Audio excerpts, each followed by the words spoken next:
Greetings, Wanderer. Dungeon Master Yindy here, in human form for once. Episode 9 was delayed last week on Patreon due to life reasons and the fact I've burned through the small bank of episodes I had saved up. So if you're desperate to see episode 9 right now, it's currently live on our Patreon for all Halfwit tier members and higher.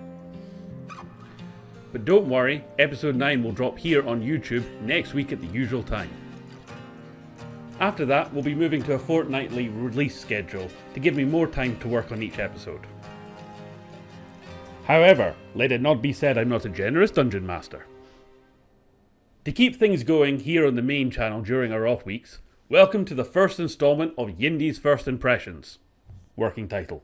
A show where I take a look at some of the RPGs in my collection, not necessarily D&D, and give my thoughts on how it is to play and GM them. This isn't a full technical review series. I plan to do more of them in the future. But more, as the name suggests, are first impressions. So what's the topic of today's video? Well, you already know. You could read the title. Today, we're talking about the Alien RPG starter set, a game that I've just finished playing with my Tuesday gamer group. So what is the Alien RPG starter set? The Alien RPG is a rules-light cinematic survival horror game set in the Alien universe. However, don't let the branding fool you. You can remove all the xenomorphs from this game and play it entirely as a deep space survival game.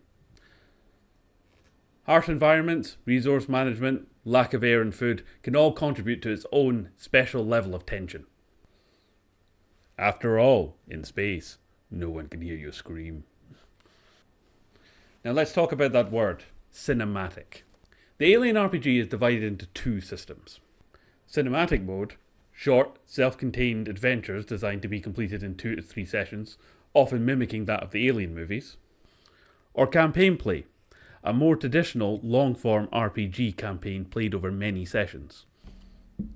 The starter box focuses on cinematic play, and Chariot of the Gods is the first of 3 published cinematic scenarios for the system. But what's in the box?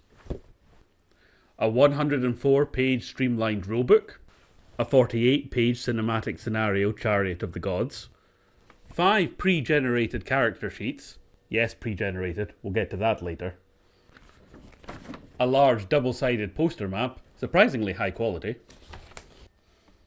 84 game markers and tokens that you probably won't use, 55 custom cards, agendas and equipment, a set of Alien RPG dice with 2 different colours to represent the stress mechanic, more on that later. But how does it play? At its core, Alien RPG feels very pick up and play, somewhere between a traditional TTRPG and a board game. Each PC has their own hidden agendas that pitches them against each other.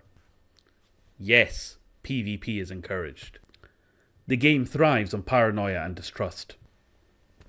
As for the scenario itself, Chariot of the Gods is basically just a mashup between the first Alien movie, 1979, and Prometheus, 2012, the first of the prequel movies.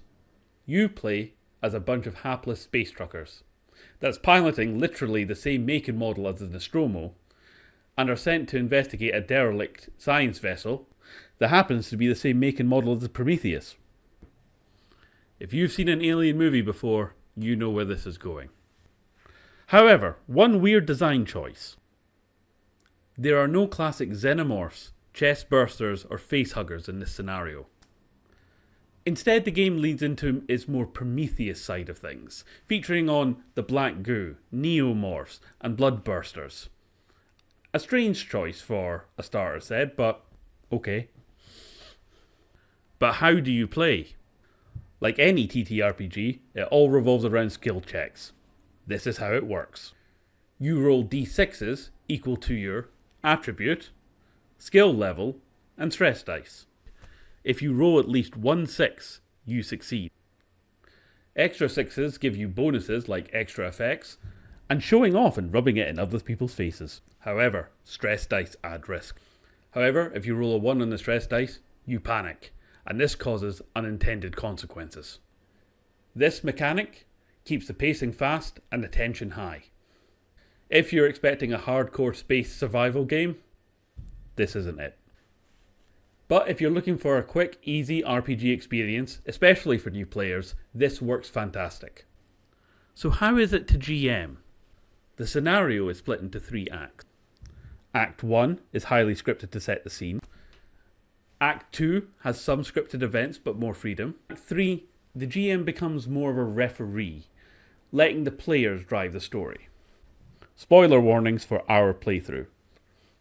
Skip ahead to this timestamp if you want to avoid spoilers. Still here? Okay. Wilson, the company man, is obviously evil and willing to sacrifice the crew for profit. One of the crew is secretly a rival android. In our case, Rye, sent to steal company secrets. The ship is full of bloodburster spores, means breathing the air without a suit infects you. The previous crew developed a vaccine, but plot twist, it was actually made from the black goo, meaning taking it turns you into an abomination. Our playthrough started well, with everyone trying to stick together, like a typical RPG party. But the game is designed for players to split up and pursue their own agenda.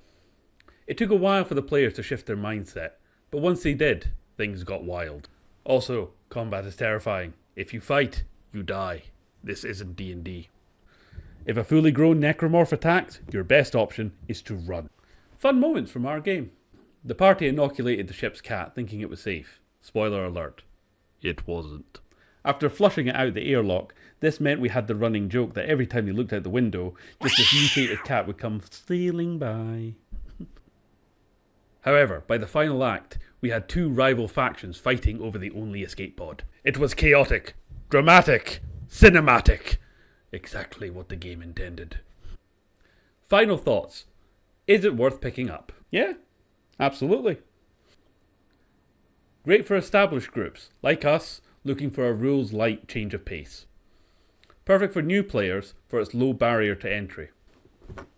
The physical box would be amazing for in-person games. We played the Digital Foundry edition, which will cost you back another 20 quid. But I think the physical edition would be worth it for all the tactile cards, tokens and maps. And for my final score, 69 out of 10.